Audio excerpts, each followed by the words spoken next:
So mga idol, no, pauwi na ako. Pupunta sa bahay. Galing na ako namili ng mga uulamin namin. Mayroon ako nabiling saging. Mayroon pang mga tinapay mga idol. Saka pa nang bili kong iba.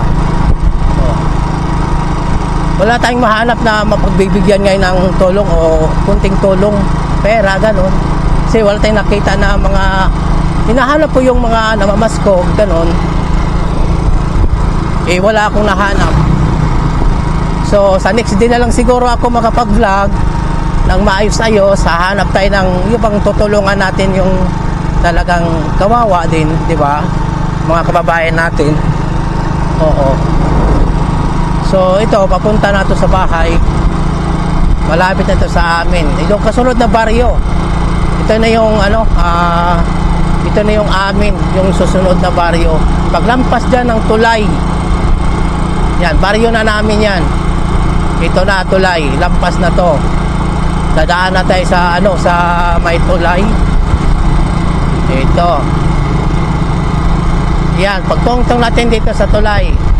Ito na. Ito yung baryo namin mga idol. Ito na. Napakainit magbiyahe, kaya lagi ko lang jacket.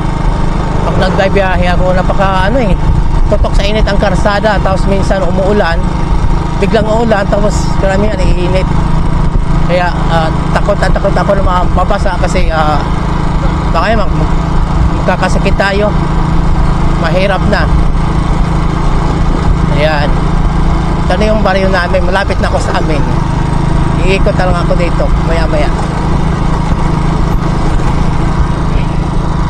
Ay, mayroon pala akong ihatid.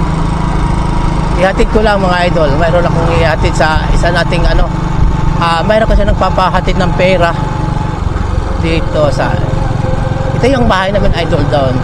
Tapos diretso lang muna tayo ng saglit. Punta tayo sa kaibigan ng kapatid ko kasi mayroon siyang pinabibigay na pera dito. Yan. Hinto muna tayo dito. Ikot tayo sa bandang looban.